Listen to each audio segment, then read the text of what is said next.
Good morning. I'm pleased to inform you the American people should be extremely grateful and happy. No Americans were harmed in last night's attack by the Iranian regime. We suffered no casualties. All of our soldiers are safe, and only minimal damage was sustained at our military bases. Our great American forces are prepared for anything.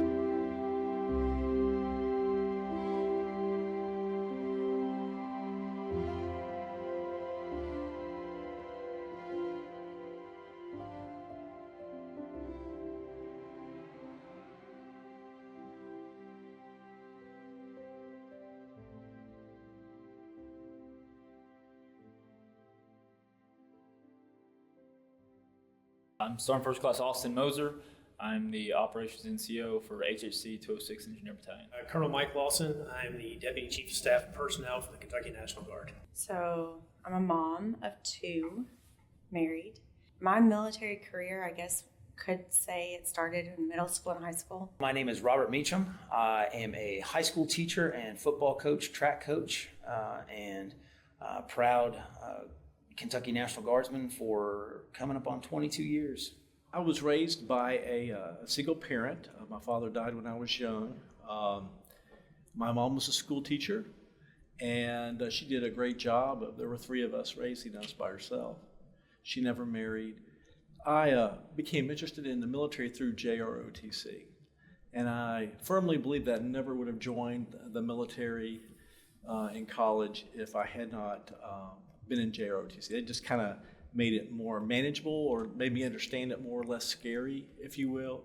I am an engineer officer. Wasn't always an engineer officer. I started out in my Army career as an infantryman, so I was active infantry, did my first deployment back in 2003, transitioned into the Guard, got into the Chaplain Corps off the bat. That's how I was commissioned.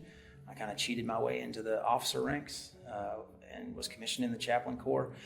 Realized that wasn't the route for me. I felt like I needed to lead from a Christian ethic that I couldn't do in the Chaplain Corps. I felt like the Lord was calling me into a leadership role, and so found the right person to sign the right paper to transition me over to engineers. And so I've been a combat engineer and an engineer officer since 2011.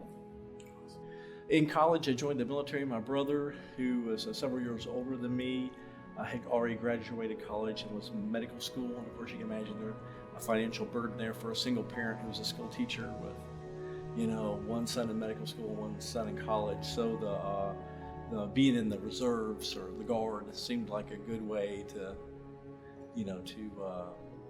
continue my education.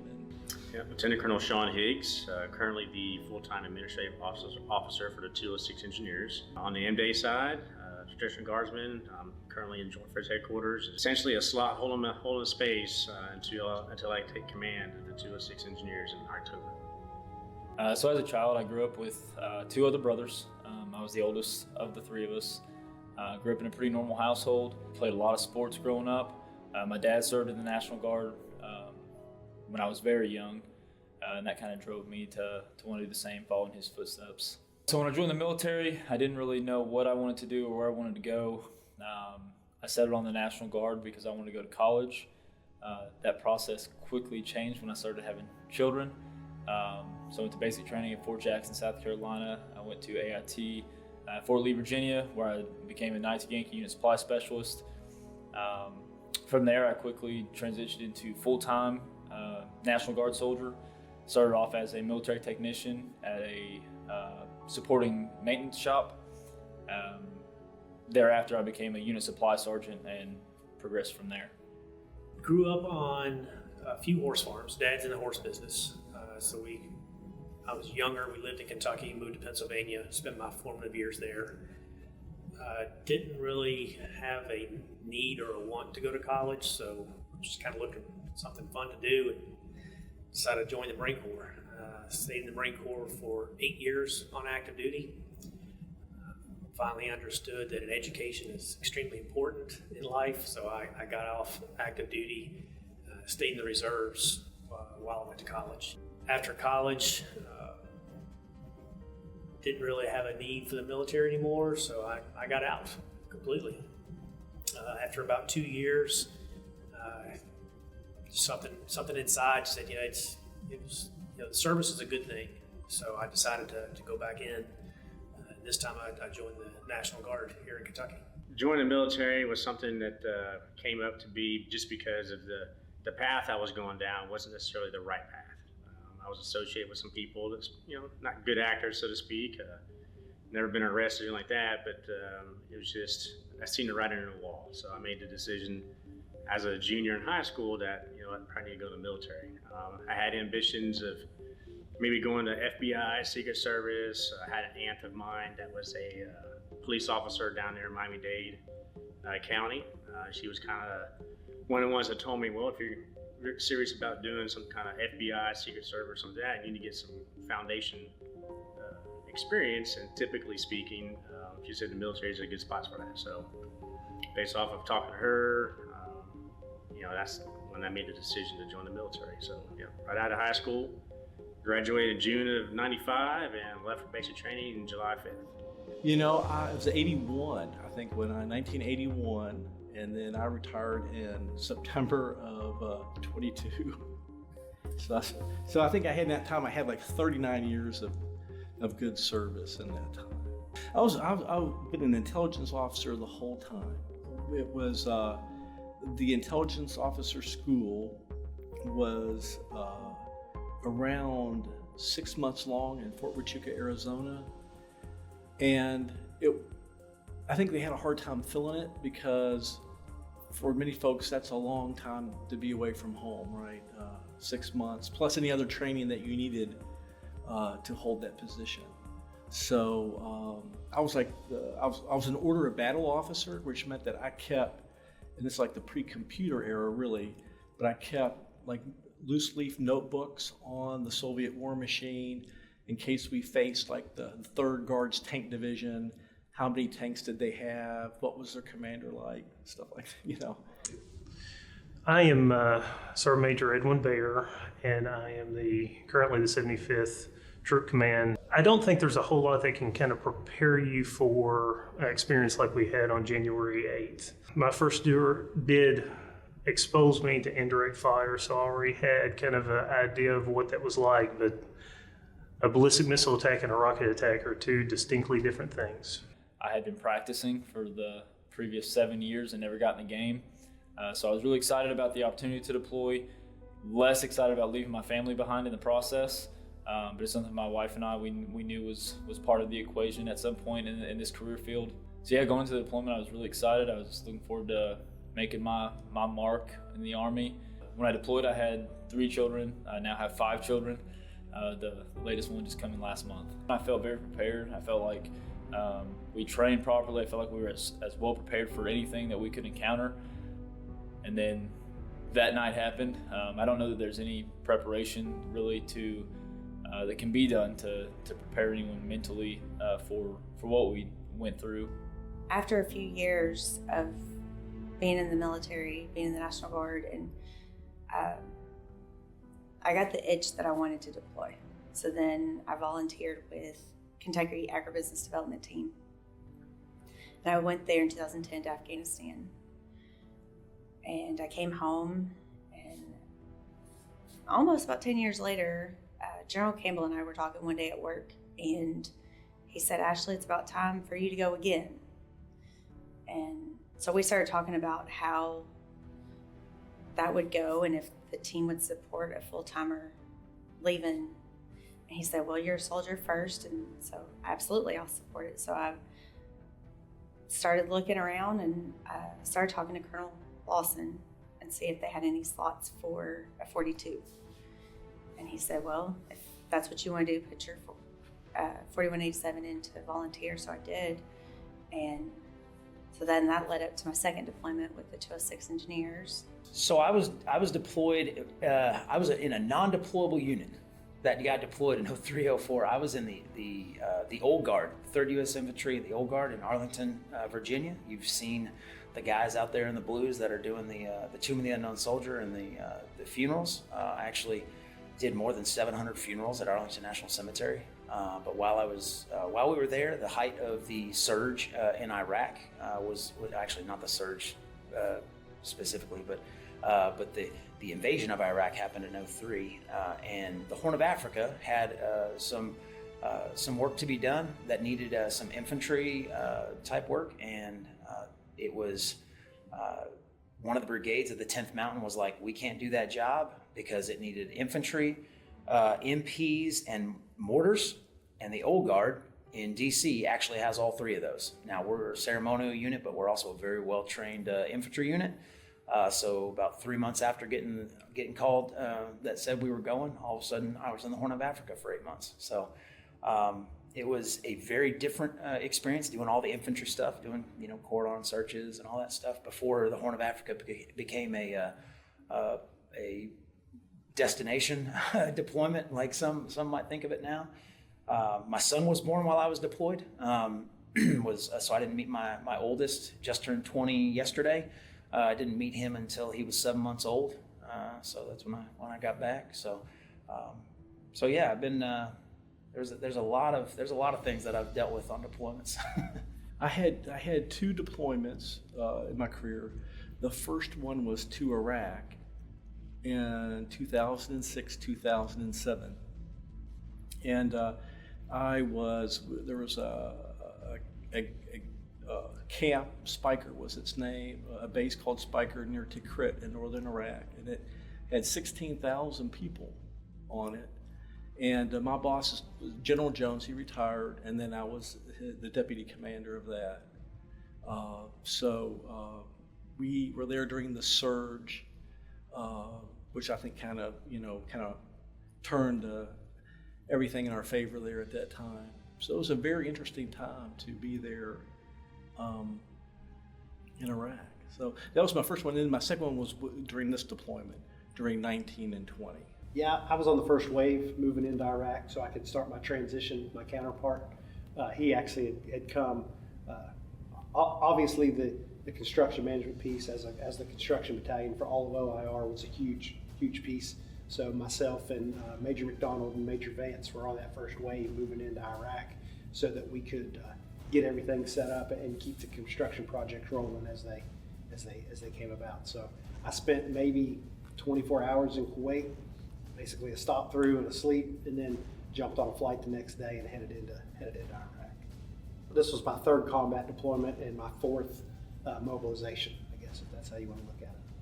I arrived in Kuwait at Camp Buehring, and I was at Camp Buehring for about 48 hours. And from there, I went to Al-Asad, and I was in Al-Asad.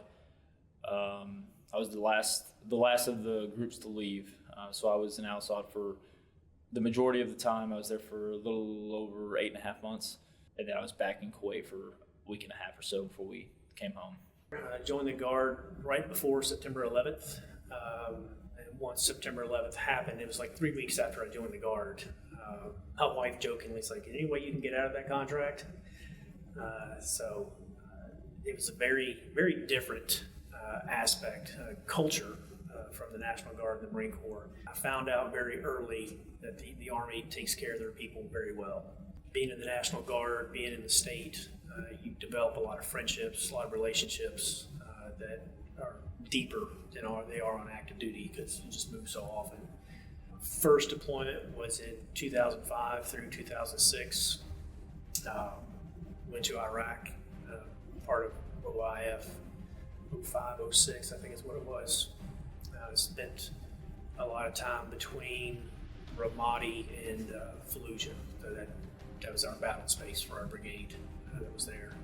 So my first tour to Iraq with the 129th MEB, and so I was with the 129th BSB. We were the BDOT, the Base Defense Operations Cell, at Camp Victory or Victory Base Complex, VBC there in Iraq, Baghdad. And that was during Operation New Dawn, circa 2013, 2010, 9-10, that time frame. The specific year is kind of escaping me, but even then, we would receive mortars from time to time and this and that, but it was really nothing that significant, so to speak. But so yeah, the January 8th was definitely another level. when it came to the ballistic missiles. We did replace a unit when we arrived at Iraq. I never met them face to face. So once I got there, there wasn't really a handoff per se, but it was a little bit of shell shock. You know, your first time off the aircraft in a combat zone, realizing where you are and the realization that, you know, this place is not necessarily as safe as Kuwait or much less safe than at home. So a little bit of a shell shock when you first get there, at least for me there was. I had come on early doing MOB operations and MOB planning for the brigade, focused primarily on the 206 before we ever left here. And while we started doing all of our train up and all of our mission planning, I was involved in all that from the ground level. So I felt very prepared. Obviously, we were told the whole time from the battalion that we were placed, low key, no kinetic activity, everything's real slow over here. It'd be time to work on college courses for the young guys or work on your PT or stuff like that. But once we got over there and everything just kind of went belly up, and it turned into a combat environment again, kind of like it was in the early 2000s up until 2016, 2015, 2016. There was a little bit more threat and things going on during the 06 and 07 deployment than what we had in the beginning. And then when our deployment kind of changed, like around December or so, then I kind of had a basis of understanding. But we were really busy. But we were attacked when Saddam Hussein was executed. His body was brought to our base, and we turned it over to his family. There were many things that happened in that 06 and 07 first deployment that I think kind of prepared me psychologically for the 1920 deployment. Also, just being older too. I think I was 57 or 56 when I began the deployment. And I think I felt like the older I got, kind of the better I got. There's an irrationality in war, and there's it seems to be like, if you want, for want of a better term, chance or unusual things happening. So I've kind of already sort of experienced that in a way. So when our deployment began to pick up in terms of threat, I kind of already sort of knew what to expect in a way. The battalion that was there before us kind of experienced a totally different environment than we did. There really wasn't, the most likely threat to them was the collection of information. Who's here? How many people are here? What jobs is that engineer battalion doing and why? Those were the kinds, that probably was the most likely threat that they had. That existed when we got there too. But at that time, looking at the intelligence, I must say that I was working on a doctorate at the time. I thought this is the perfect year for me to write my dissertation because the threat is light. I'll have a 12-hour or so day there probably, and then I can go back and write 3 or 4 hours every night and sleep. And wow, won't that be great? And that worked all the way up to about maybe November. I worked for about 2 months into the deployment, and then after that, it completely changed. So. There's a dramatic difference in the atmosphere between the people that we ripped with and then we got there. Al-Asad Airbase hadn't had an attack in over 2 years whenever we got there, and it was kind of ran that way. They had, in my opinion, got a little bit more lackadaisical on and some of the processes that they needed to have to keep good fob security, keep the protection level up kind of where it needed to be. So as we came in, we changed some of the processes in the way of the people that we whipped with. There was a reserve unit that was there before us, and we just came in. And the 206, we've been training for a very long time. We spent a lot of time in the field, and the engineers just have a very unique way. The 206 engineers have a very unique way of doing things. So we came in there and really kind of try to improve the fighting position as best we could. Kind of changed the setup of the TOC, the Tactical Operations Center Command Post, CP. Changed it around, some of the way the rooms were set up and whatnot to make it fit more our needs and the way that we broke down each of our sections so we could work a lot more efficiently. We established more security. than that was previously there. When I arrived at Camp Beering, and I was at Camp Beering for about 10 days before going forward to Al-Asad. So I was on kind of the second, well, not really a second wave. It was kind of like a wave one, and then like wave 1B was me. And it was me and the FSC commander and a couple of other soldiers. And it was really kind of different because, and that was one of the difficulties of deploying to Al-Asad as it was the kind of the status of forces agreement in Iraq said we could only have a certain amount of troops there. So we had to split our company. So automatically I knew I was commanding a company that was going to be half, or not half, but a third was going to be at Camp Beering, Kuwait, and 2/3 was going to be at Al-Asad. We knew that was going to be what it was, but we didn't know how well it was going to work and if we were going to be able to have the ability to flex. But the plan on moving myself forward to Al-Asad didn't work ideally because we had a bunch of stuff that needed to get there and not a great way to get there because there were no convoys that were running the roads like we would normally do. The air travel to and from was difficult because of the status of forces agreement. So that was difficult from a logistics standpoint of just getting there.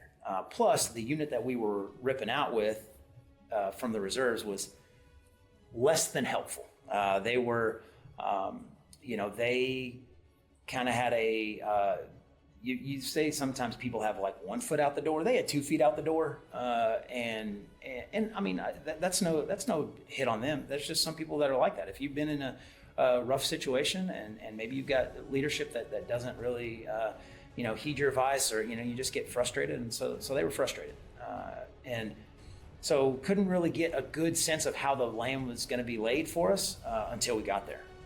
So I actually traveled in on some Ospreys. I worked out we worked out a deal to fly with some Marine Ospreys, some V-22s. We packed this Osprey packed full of our engineer equipment. It was the 12 Tangos equipment. It was the survey equipment that we had to have up there because that was one of our primary jobs. This thing was packed to the roof, and it was me and Captain Prowse sitting in the back of this thing, and it felt like it was 1,000 degrees on that tarmac, right? And I knew pretty well that Ospreys did not have the best flight record. Like we're getting out there to the flight line. There's 3 like broke down Ospreys like as we're going out there, and you like see these guys and they're not like trying to fix them. They're like tearing pieces off of a broke one to put it on the other one. I was like, oh Lord have mercy, this is not what I was hoping for. C-130, nice. No, it was an Osprey ride in, and it was the hottest ride I'd ever taken. But once I got off the ground at Al-Asad, I was like, well, if this thing has a flight record of about 50% crash rating, I lived through the first one, I'm never getting on an Osprey again, because that'll be the other 50%. So we got there, got on the ground, got the equipment that we needed on the ground so that our guys could start doing the mission quickly, because the mission set gets going as soon as you're there. So we had stuff that we had to get done so that we could get set up and functionally do the job. The staff needed to do their job, so we had to get there so that we could figure out how they could do their job the best. When it comes down to running battle drills for indirect and some of the stuff, like you can only what you're going into. Commanders have to make a decision what you're going to train on prior to any kind of a mission. But if you already know your mission is, there's inherent risks. You can't train on everything. We don't have the time. And that's a lot of times when you get to mode station, you use more time because you're there together, and you can refine some of your plans, refine your mission sets and whatnot. But at the end of the day, when you're going to a mission, you can't train for everything. And who would have known that we would have got, ballistic missile attack? That's just, the chance of that's highly unlikely. Iran and its actions overnight, launching a ballistic missile attack on air bases housing US forces in Iraq. The Pentagon says at least 2 sites were hit in Erbil and Al-Asad, west of Baghdad. It says the missiles were launched from Iran itself. Iranian state television says the attack was launched in revenge for the U.S. assassination of the Iranian general Qasem Soleimani. U.S. intelligence tracked Soleimani as he traveled in the region, waiting for the right moment to strike. David Martin is at the Pentagon tonight with details on that operation. This is what's left after the two vehicles carrying Soleimani and his aides were struck by American drones, setting off what could be an earthquake in the Middle East. He had just landed at Baghdad International Airport on a trip intended to launch a campaign of attacks against Americans. He was actively plotting in the region to take actions, a big action as he described it, that would have put dozens, if not hundreds, of American lives at risk. We know it was imminent. The U.S. military was directed to take out Soleimani after an American contractor was killed last Friday in a rocket barrage on an Iraqi military base. American jets retaliated with airstrikes against the militia which fired the rockets. A militia U.S. intelligence said was directly controlled by Soleimani. Iran launched more than a dozen missiles overnight, aimed at 2 Iraqi bases housing U.S. troops.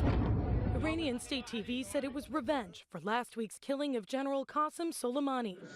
He was buried hours after the attack, following a massive multi-city funeral procession filled with anti-American statements.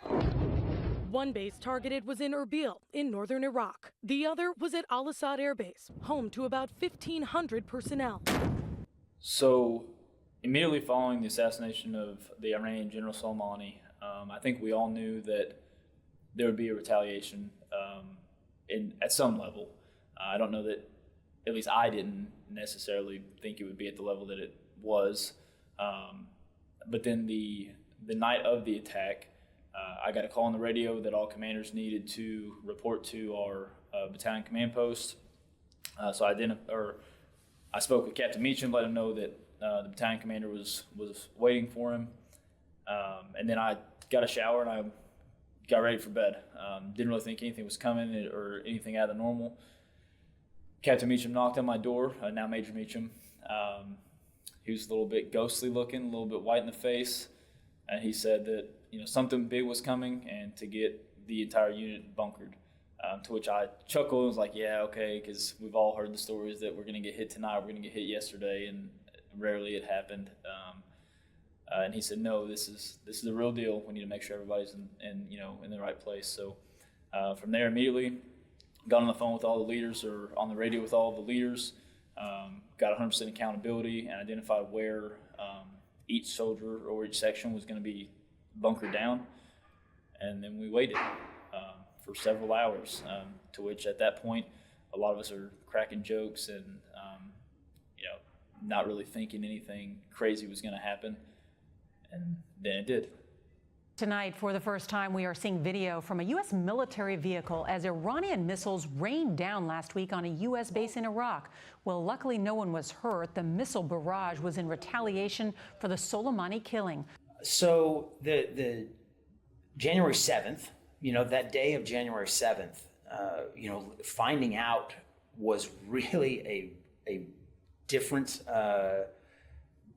thing, because this is what I remember. Going back to our LSA, our housing area at Incheon, and seeing the Norwegians across the way from us packing their Land Rovers up like they were scared.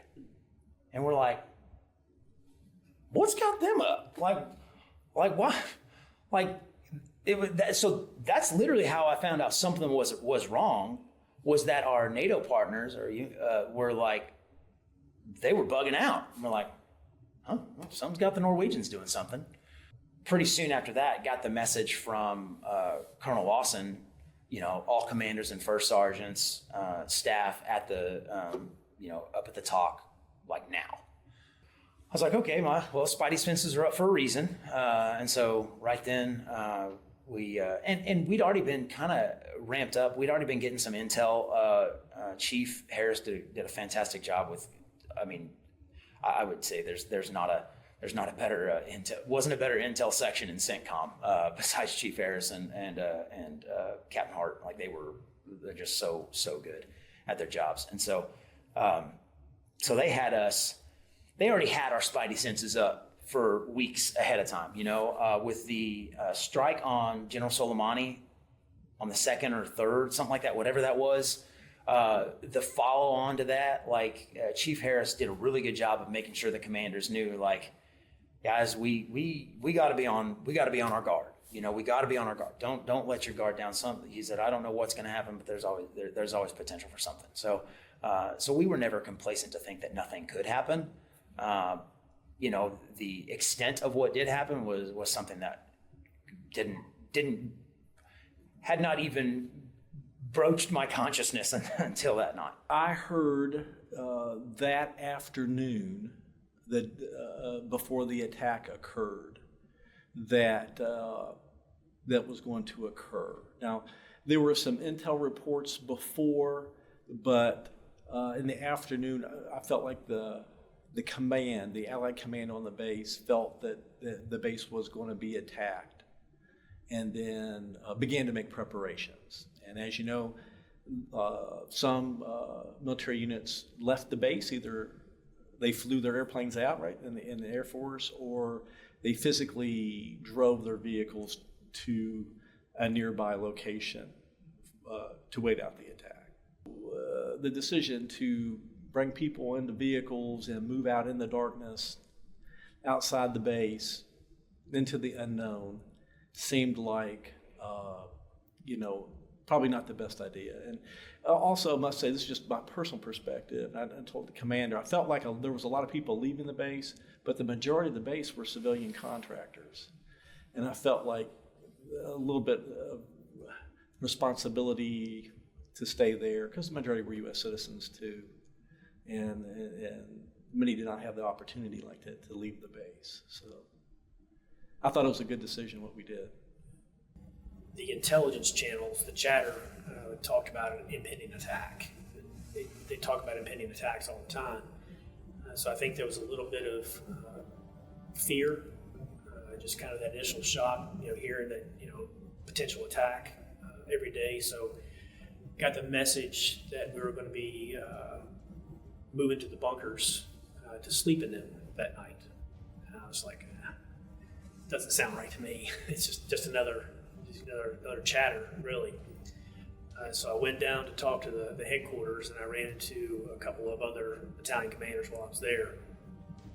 There we went into a secure video teleconference that was going on with U.S. Central Command headquarters, and we were made aware of a pending attack from Iran.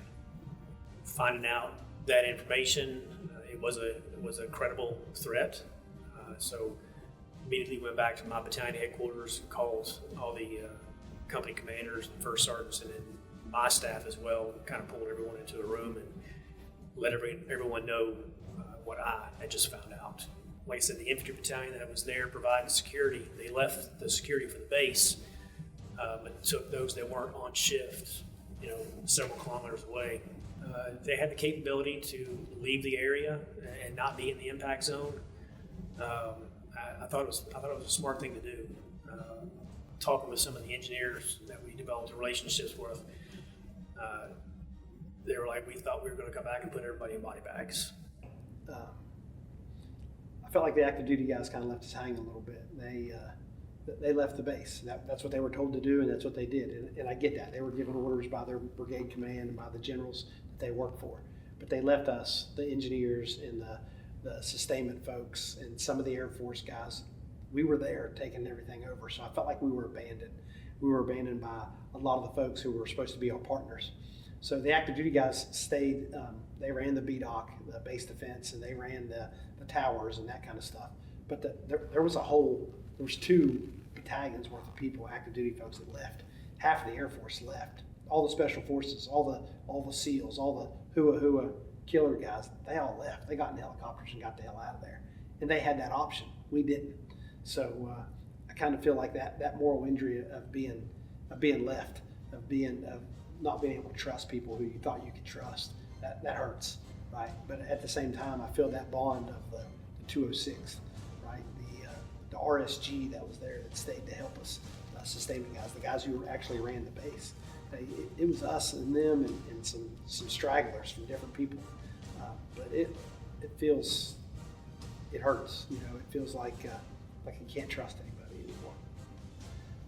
They did what they were told to do, and I got it. That was their mission. That's what they were told to do by their senior leaders, and that's what they did. I don't blame those guys. I mean, they left and went outside the gate and circled the wagons a couple miles away and waited to come back to clean our bodies up.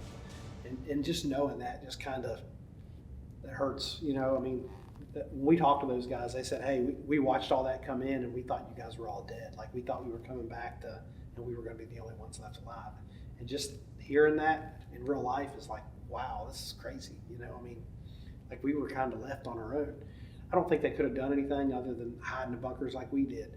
But just knowing that they weren't there was hard. I remember thinking, this is it. But also, in that moment, it wasn't too scary because I'd been on deployment. We had incoming all the time over there. So it was like, okay, this is just going to be a little bit, nothing crazy. But it was also like, what's going to be on the news? What's our family being told? At the time, my kids were in 5th grade and 1st grade. So my 5th grader, like, she was able to watch the news and know what was going on. And that was probably the most terrifying thing. What is she going to see? What are they going to tell them back home? A fear set in, just because of how it was portrayed and the way the intelligence came in. Of course, it was the intelligence was gathered right there from on the ground. Everyone above us, brigade, higher division, nobody was, knew what was going on. And the information, once we got passed up, they were like kind of in shock, the higher headquarters and all that, because they're like, we didn't hear anything about this. And so, Colonel Lawson, he even, you can see not necessarily despair, but you can see the worry, because, the intent was the information we got, it was portrayed to us, was that, Iran was going to launch this missile attack on Al-Asad with the intent to level the base. So we're there with no defense for it because, that's not been the mission set there. There hasn't been any kind of major attack or combat attack or any kind of escalation and, to combat something like that. We had bunkers, little small sea-channel bunkers with sandbags and stuff like that, which is all fine and well if you're taking into reference like Katyusha rockets, 105, something like that. You can sustain life with what we had, but when you talk about ballistic missiles with 2,000 kilograms of TNT on top of it, and it's a whole other ball game. There's no bunker that you're going to be in that's going to survive if you get a near direct hit. The missiles themselves created holes 15 to 20 feet wide, 10 to 12 feet deep. So it's not like a small little Katyusha rocket, that has something about the size of a basketball for a hole. It was much more significant. Now, Katyusha rockets, not a missile, but a rocket like with a 20-pound warhead, yes, we thought that could very well be and that probably was, to us, our most dangerous enemy course of action, was to fire a barrage of unguided Katyusha rockets at us. And we had a battle drill for that. The only problem is that I think many people are confused. A rocket is different than a missile. So like when a ballistic missile attack, probably the first ballistic missile attack that occurred in the world was the V2, when Germany fired the V2 medium-range ballistic missiles at London and Antwerp and other places. And so for the missiles that hit us, which it depends on who you talk to, but either the Fatah 313 or the Qayyam, the Fatah has a warhead of 771 pounds. 771 pounds. And so the Qayyam has a warhead of 1,400 pounds. So depending on how many missiles hit the base, I think I wrote in my diary, I thought I heard 14 explosions, but if it was 12, then it was 9,000 to 17,000 pounds of explosives hit the base, or 4.5 to 8.5 tons in a several square mile area. So that's a lot, and probably was only, when did something like that happen to U.S. forces? I would say probably like in Antwerp in World War II, when Germany was trying to kind of close down that port. by using the V-2 rocket. So I don't think many people understand the tonnage that landed on that base in that short amount of time of several hours. I thought this is the start of World War III. I thought, oh hell, here we go, is really what I thought. I thought this is bad. You know, in my prior deployments, I did route clearance and combat operations for the first two, and construction operations, and had been in a lot of IDF or small Katyusha rocket type mortar events. But a theater ballistic missile is different, right? So in working with Mr. Harris, he was my roommate, Charlie Harris, and he and I had talked about this before, and we never thought that Iran would react this way. And whenever they did, and it was coming in our face, we were like, wow, this is it. Like we're pretty much going to die here, you know. And we were getting questions and comments and stuff from clear from the CENTCOM commander. We were in a 206 Engineer Battalion from the Kentucky National Guard, was being briefed and was having a question and answer service from the 4-star in charge of all the Central Command. It was crazy, but it's what we had to do, you know. I know that we fell under the 38th ID, 38th Infantry Division, and the Engineer Brigade out of Tennessee, 194th Engineer Brigade out of Tennessee. They were both in Kuwait, and they were scared to death. They didn't have any idea what was happening, and we couldn't talk to them, but then we couldn't let them know we were okay. And I know that I've got some friends in both those units, and they called and they hugged us, and they felt bad for us, and they knew they were coming to help us as soon as they could get in there to help us. So I think leading up to the first round impacting, the key thing in my mind was just making sure that everyone was safe. I mean, ensuring we had communication with everyone. So a lot of our lower enlisted soldiers were housed in a different area than us. So specialist not at the time, now sergeant not. I had communication with him. I was frequently going in and out of the bunker to communicate to ensure that everyone that was housed there was safe and they were inside of a bunker. I guess the moment that it changed mentally for me was the moment the first round hit the ground. At that point, I realized that this was real, it was happening, and my concern was just, were we gonna make it? Were we all gonna be okay? We didn't think it was going to happen at a time because there was no communication to us. Like, we were literally like on a proverbial and literal island, except for the communication that we had with the other, with myself and Sergeant Moser had the radios, and we were be able to talk to our other bunkers. Like, other than that, we didn't know what was happening.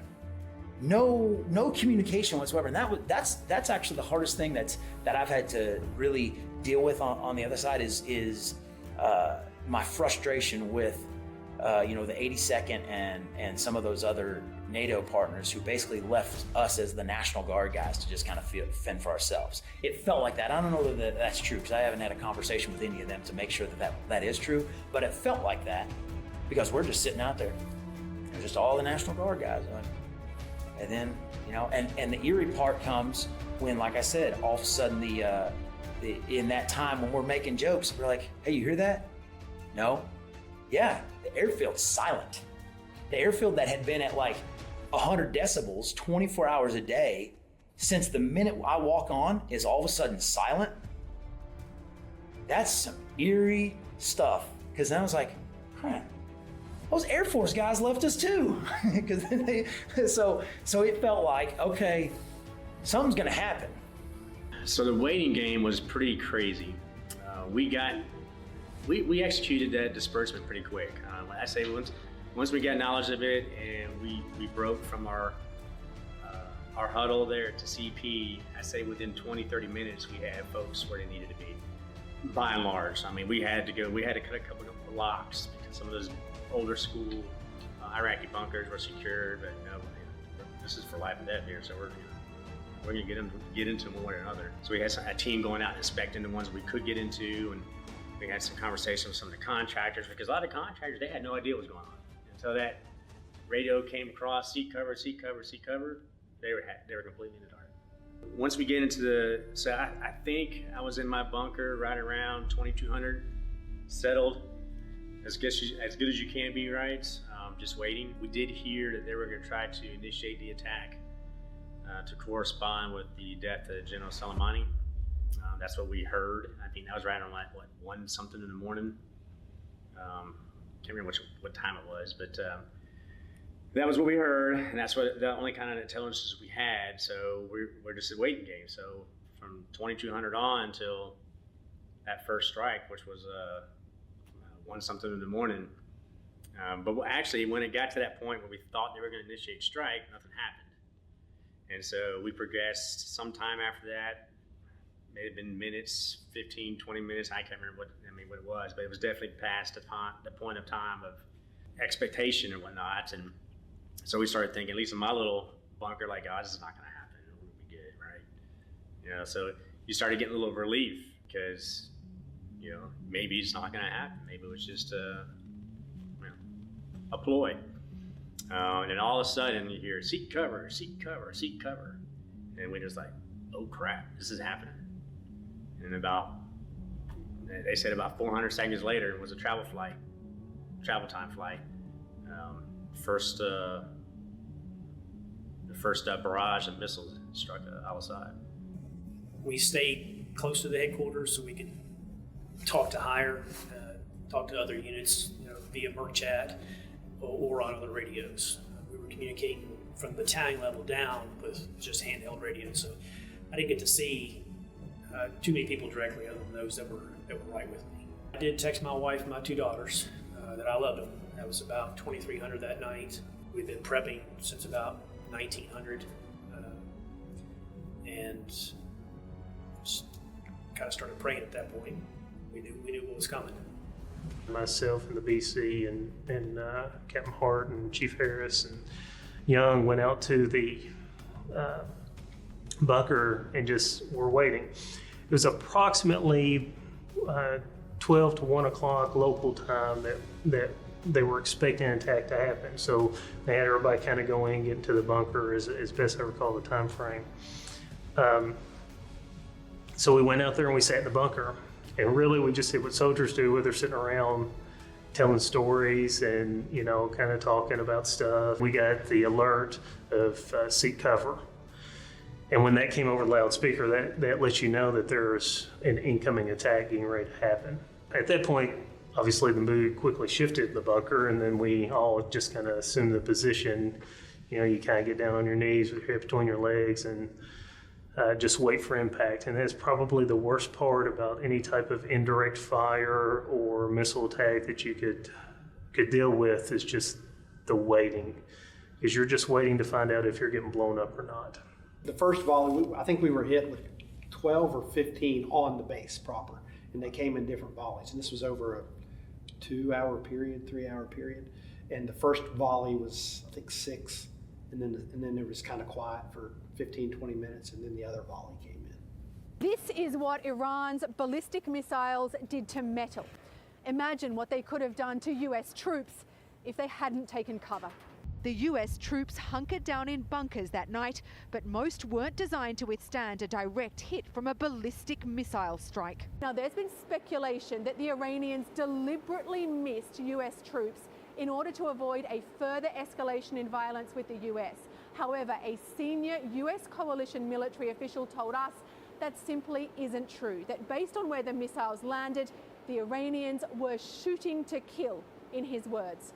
One is that looking at the targeting that they did and where the missiles landed on the base, they all landed near life support areas, the flight line, maintenance facilities.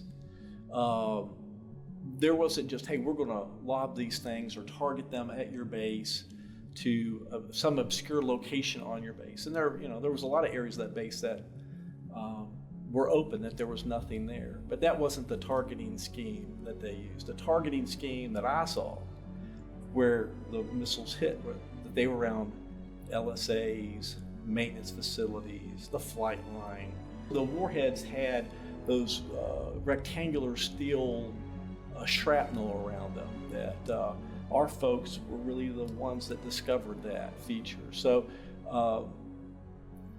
the sleeve of shrapnel also kind of indicated that those weapons made to destroy and to kill. Also, the timing of the attack. There was, all the missiles didn't come at once.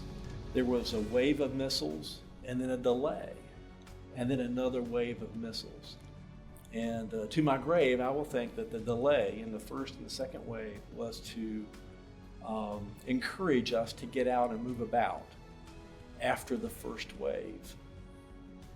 And so we were less protective, and then the second wave would have, it's kind of akin to like some terrorists that engage in suicide bombings will have a second bomber for the first responders, you know.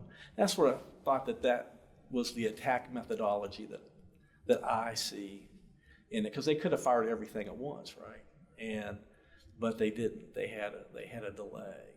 Right prior to the all clear, so we had, I can't remember how many volleys. It was some psychological warfare because the initial volley happened and then they spaced them out. We didn't ever know when the next volley was coming. So over a given couple of hours until almost daybreak, typically in terms of military action, a lot of times you do your attacks during the nighttime, you know, limited visibility, and then as morning comes up, you know, there's a lot of times it's where the battle kind of ceases or has a lull, so to speak. As the night progressed, you know, we didn't know when they were coming again. I mean, so it was that psychological warfare that kind of hit a lot of people as well, that some people don't necessarily talk about, because you figured, all right, there was a volley, there's gonna be more. Oh, there's another volley, there's gonna be more.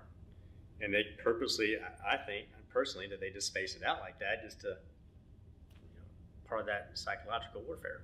So in the moment that the rounds were hitting the ground, I felt helpless.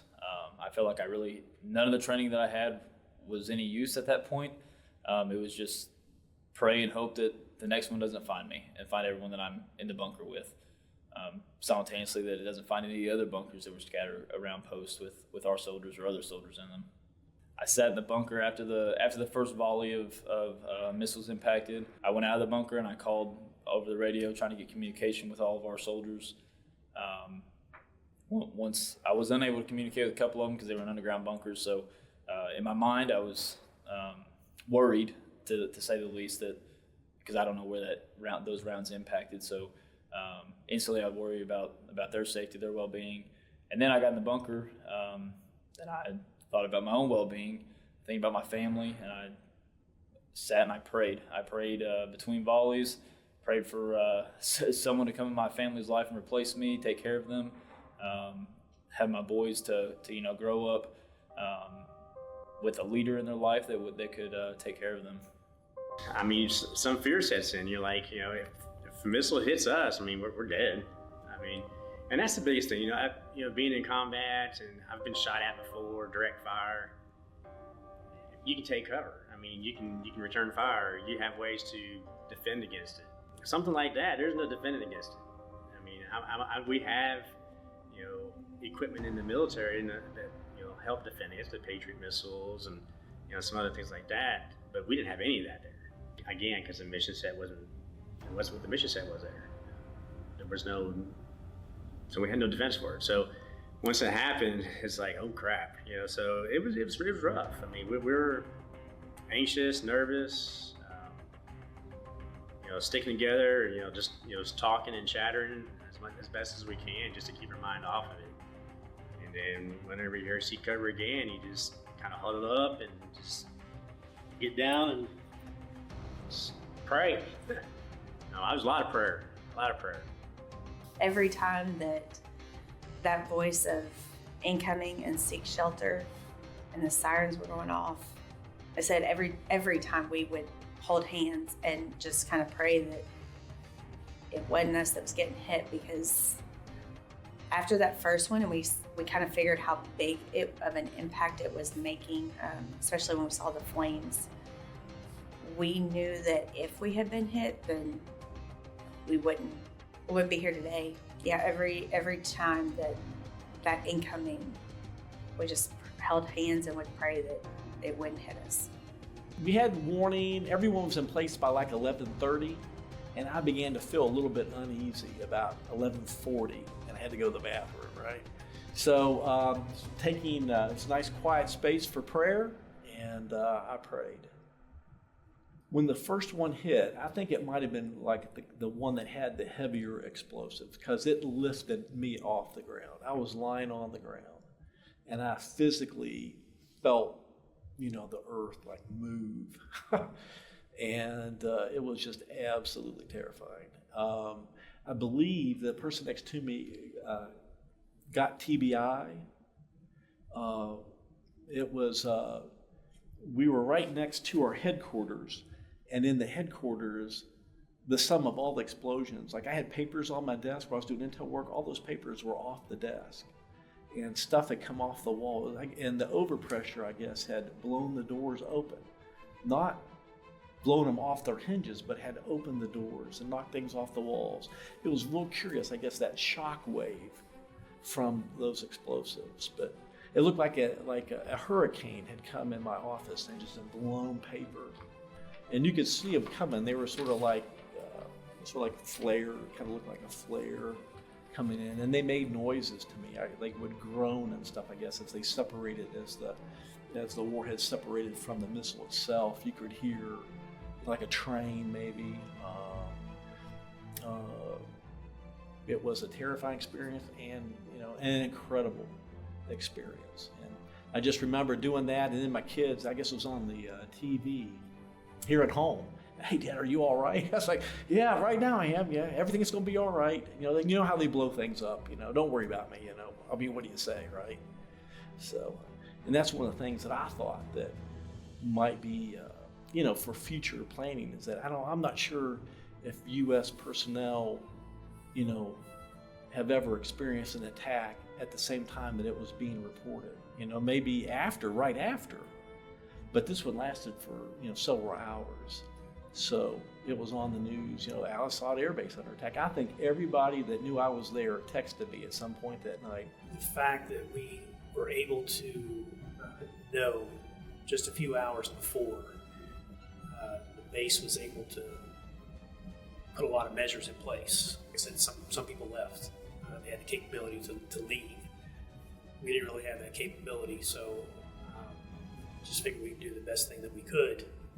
And like I said, you get right down to that wire when you knew it was coming. It was no atheist in the foxhole, as the saying goes. So the first round impacted at 01:36 local time. I'll never forget that.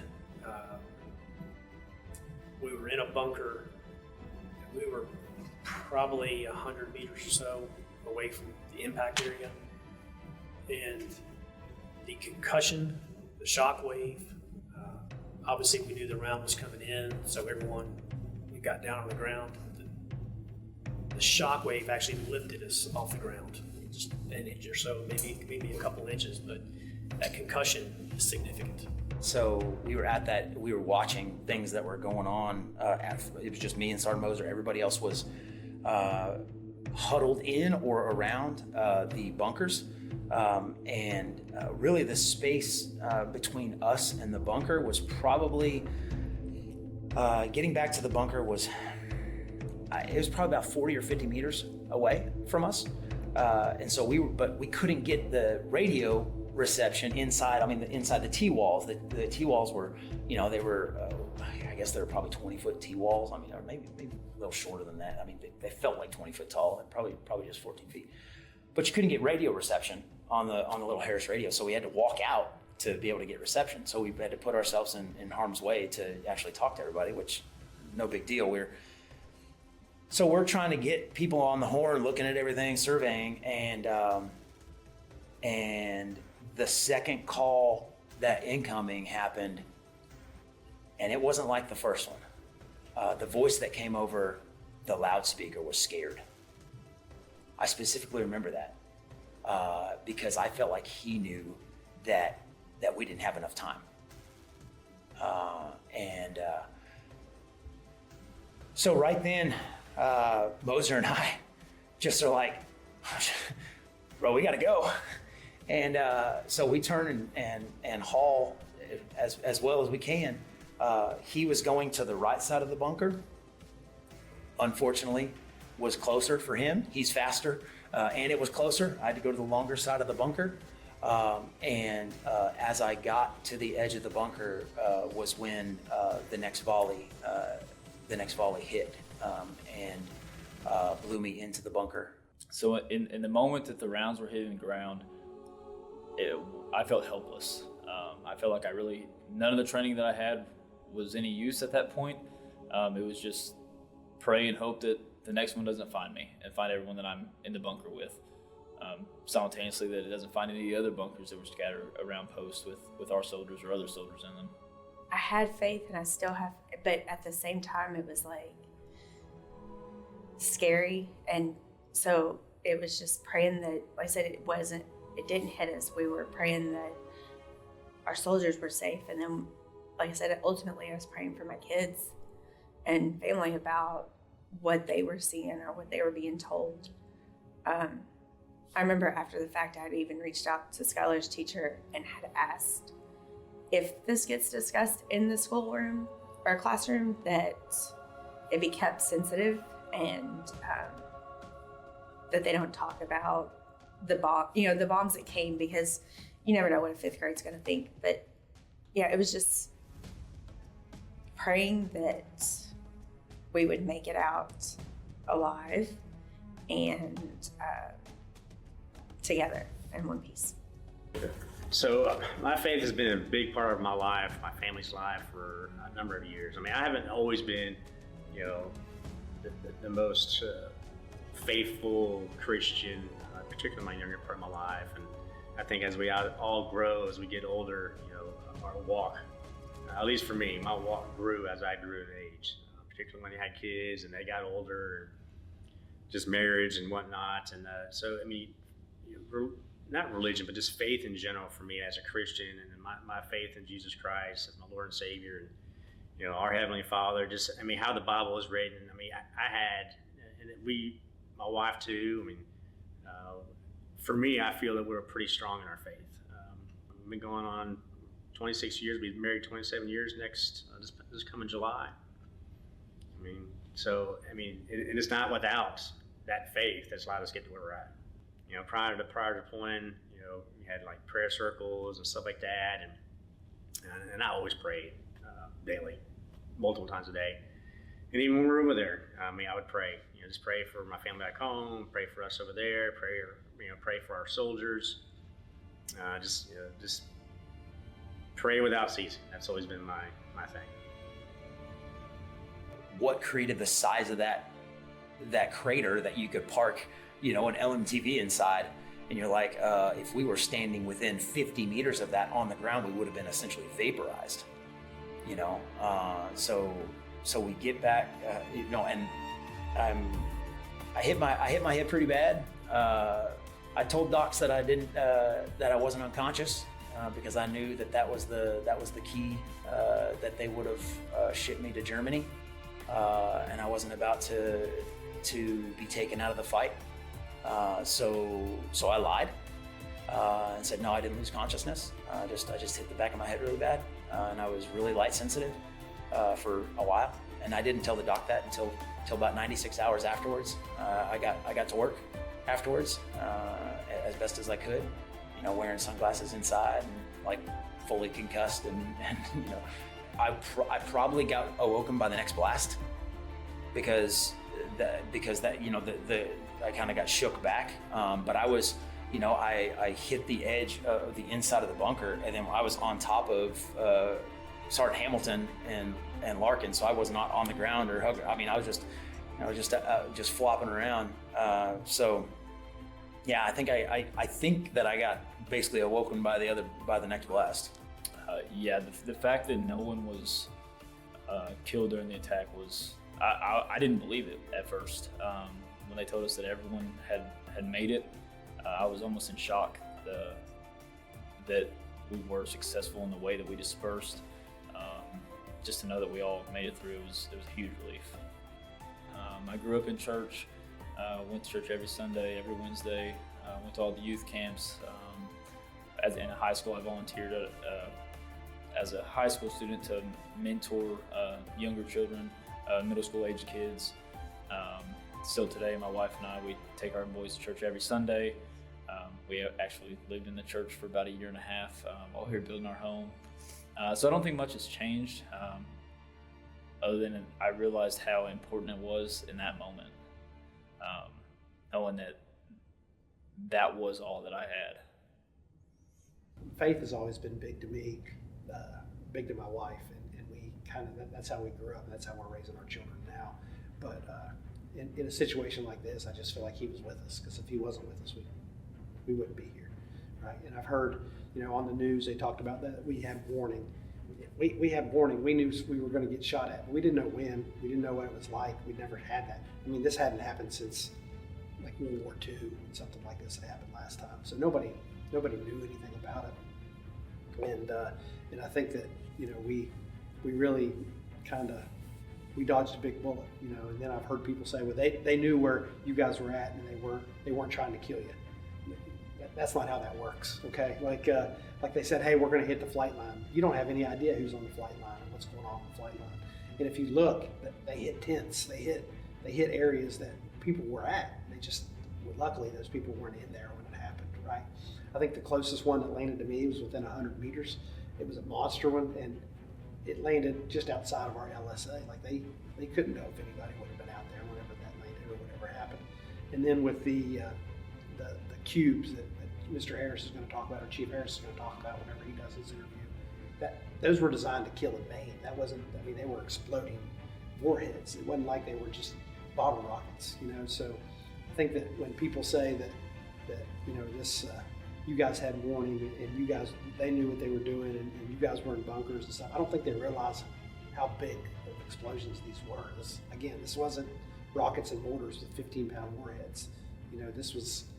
This took down entire buildings. This left holes in the ground that you could put buses in. And I think that it's very scary. And just knowing that we have a higher power looking out for us is the only reason I could say any of us survived. And knowing that the injuries that were suffered are repairable. It's not, nobody got their arms and legs taken off, nothing like that. It's God watched over us that day and had his hand on us. I've been like a faithful person my whole life. I mentioned my mom. My mom was a school teacher. For a while, she ran a kindergarten in our church. It was like the financial engine for our church. And my dad was on the vestry. He kind of helped, I guess, manage the church before he died. So church has always been, a part of my life. And so, I was just in it. One of the things I wanted to do was pray before the attack. I felt God's peace and felt like I was going to be okay. So, but I think it was a miracle. We had between 11 and 14 ballistic missiles hit that base, relatively confined area, and nothing hit anything of value. Now, we lost a couple UAVs that were damaged and some maintenance facilities and some abandoned places where people were staying, but there wasn't really a single hit on anything important, despite everything that was done. So I felt like God's hand did have a role in it, definitely. Growing up in a preacher's home, and that preacher grew up in a preacher's home, the foundation that we have in our knowledge that every breath is a gift. Every minute's a gift. So having that knowledge is comforting, but it doesn't make the sting less. It just provides comfort when you need comfort, and so that's what it's been, and that's what it was throughout it. That's what it was able to help me to be even keel all the way through it. It helped me to, after the last attack, coming out of being knocked out, gathering myself and making sure that we were following the base defense plan and getting in a Humvee to go check on, and saying that it was all clear, and we get in a Humvee and go physically put my hands on every single soldier that is in every single bunker that I know exactly where they are. Almost getting shot by one of my soldiers because he's out there even worse. 3 soldiers out on a hill in a bunker with not knowing anything, no radio. The only thing that they needed was me to be, hey, it's going to be okay. And how do I know that it's going to be okay?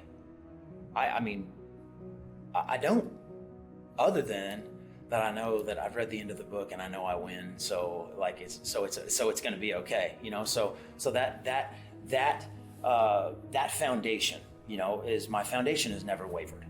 You know, as much as I have been shaken, as much as I have been blown hither and yon, like my foundation is that I know my identity. My identity is not truly, my first identity is not as a soldier. My first identity is truly not as a father and a husband and a coach and a teacher. My true identity is I'm a child of God.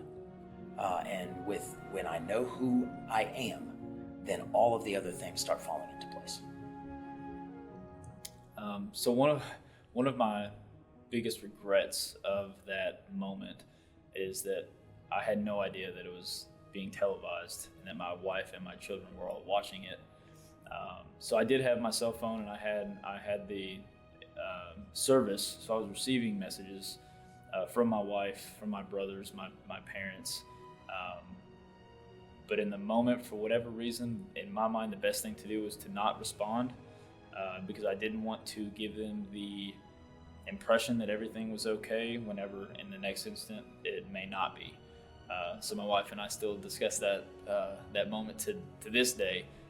In the future, if any similar situation were to arise, that I should probably just tell them that I love them and that I will talk to them soon. So I did not communicate with anyone until the all clear was given at the end of the night or in the middle of the night. Right after the attack, I immediately could tell a lot of other people were having a lot of trouble dealing with a ballistic missile attack. I tried really hard to be a positive influence to other people. Like, you know, if you feel like you need help, go talk to somebody. There is absolutely no shame in seeking help. Having previously, you know, experienced some indirect fire and stuff before, I know the psychological tolls it pays. There's a lot of people that weren't sleeping, and there's a lot of people that were having a great deal of trouble processing what had happened. And I was fortunate in the fact that I kind of already dealt with that from my first deployment. But I've still, since then, I've went to a counselor. I've spoken to somebody about it, been diagnosed with PTSD. From a faith aspect, I think it has done nothing but draw me closer to God and to even reinvest in my faith. You know, I feel like now I'm probably closer to God than I even was then. There's the big voice that you hear, you know, rounds that are incoming that picks up incoming rounds, so you knew it was coming. And it's just like, where's it going to hit next? And then you just kind of look up in the sky and see if it's going to fall short of where you are, if it's going to kind of go over your head. You're always just praying that it's going to fall short of the entire base or go over the entire base. Initially, when we first all got there, we said a group prayer, just for those that were, you know, that's just for us, but also because we had, I think I was in there with, well, I know for sure I was sitting right across from a Mississippi soldier, and there was also some South Carolina soldiers in there with us. So we were praying for, you know, all of our soldiers that were there, but also in other places in Al-Asad. And then, but each time that voice came on and the incoming was happening, it was just an internal prayer that if it is my time, that, you know, okay, this is what it'll be, but just praying that God was watching over us and that we'd make it through. I was like, I'm not ready, but if this is what he wants and that's his timing, then, you know, it's going to be what it's going to be. But there were so many questions too, like, did I say enough? Have I done enough in life? Have I been the mom that I wanted to be? And then I remember thinking, like, more throughout the evening, each time, you know, it's like, okay, this might really be it. This might hit us. This one might get us. But it was still the same prayer every time. It was just, please don't hit us. Let us survive this night. There was actually, we're getting close to the morning, to daybreak. And so they had a C-130, an AC-130 above us that was, doing routes, just continuing to monitor the base, just, doing what we can to assure people on ground that there's people watching. And, when you think about military, when you think about having you soften your target with artillery, your indirect, in preparation for a ground attack. I mean, it's kind of doctrine for a lot of militaries across the world. So some of us are thinking, they're going to do this, and they might have some kind of, ground force to come in and barrel into us, and who knows? I mean, that was always an opportunity, or our chance anyhow. And so as the daybreak started coming around, that AC-130 out of nowhere started lighting something up. Rounds. It was either the 30 mil. I can't remember which guns were on there. Don't quote me on any of that.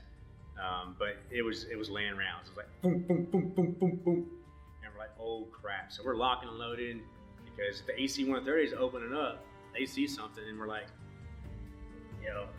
so something's happening. This ground attack's going to happen. So that was our initial thought. So we're getting ready to, prepare for ground fight, ground combat.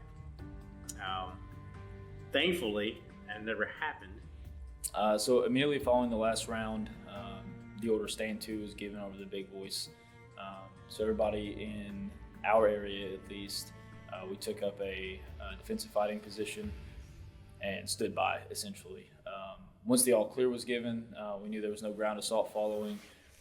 Myself, First Sergeant Larkin, and Captain Meacham, we got into a vehicle and we drove to initially to the command post to check on everyone there, and then we made rounds to every bunker that we had soldiers in to get accountability, and so that we could let the chain of command know if we had any injuries or casualties.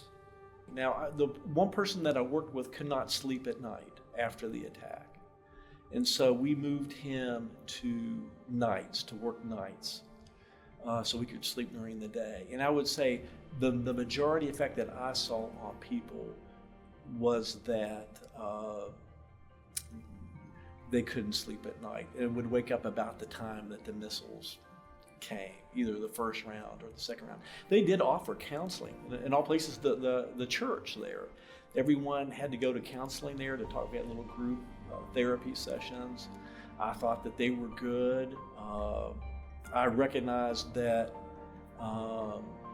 it was like a one-off kind of thing, that we thought through it, and I guess I had confidence in in my training and our ability to think through things. So we'll say after the attack, our government decided not to retaliate.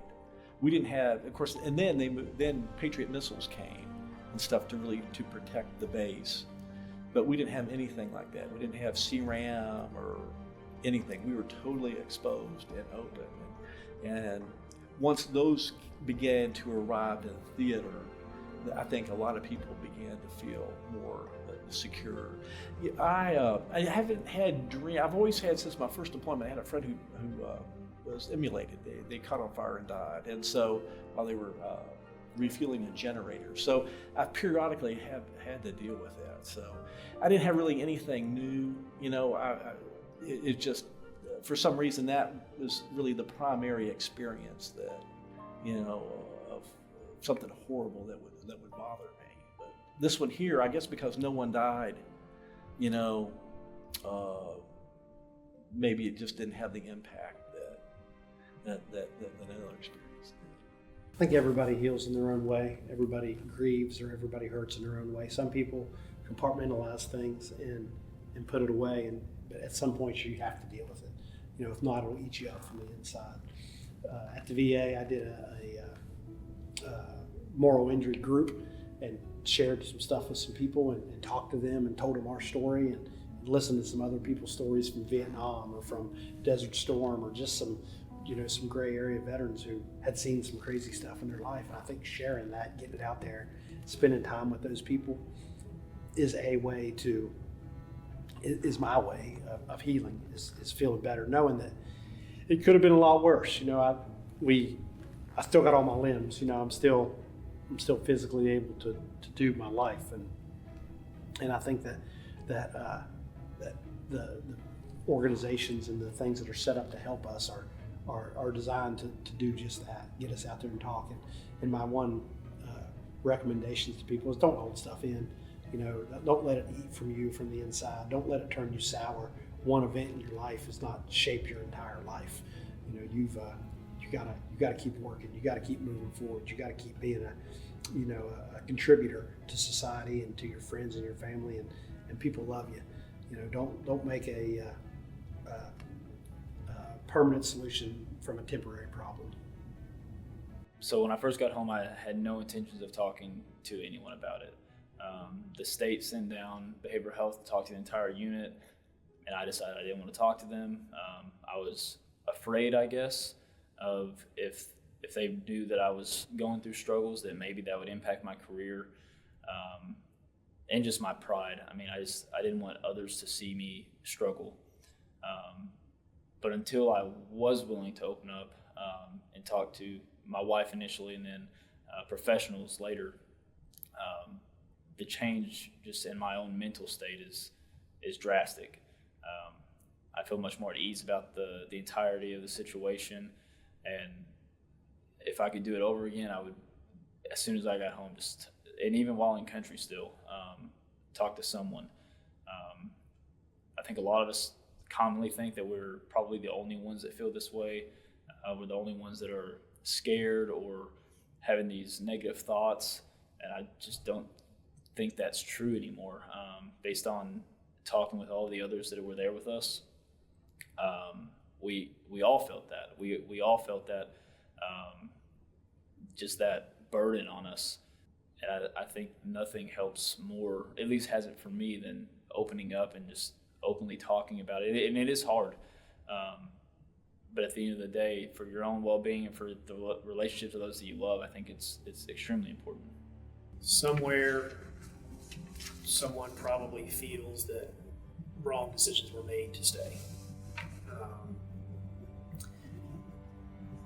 To them, I would say I made the decision based off the information that I had, and what I felt was best. Going forward, dealing with, like I said, a smaller globe. People have, the way social media is, people have a tendency to speak on that a little bit more terse than they would if they were face to face with others. I think people need to understand other people's opinions, but not force theirs on everyone. The way you get through huge explosions in your life is by the relationships with the people next to you. And for me personally, that includes a foundational relationship with Jesus Christ. But I can have that foundational relationship with Jesus Christ and the people around me don't have to have that, and I can still have relationships with them and let them know that I care about them, and let them know that I'm here for them, and let them know that I'm here to help them do their best job at whatever their job is. Because that's what's gotten us to this point, and I think it's gotten myself and Moser and Larkin and Howard and all those guys to this point is we had such a good relationship. Rank outside the window, it was I loved my troops, and I think they knew that. And that's how you get through any explosion in life, is by loving the people around you and letting them know. Letting them know it. Letting them know that, look, we're going to get through it. Yeah, you're going to have a headache afterwards. It doesn't mean you're not still good at your job. It doesn't mean you're not still a good father, a husband, a mother, a son, a daughter. It doesn't mean you're still not good at what you're doing. You just need to know you're loved.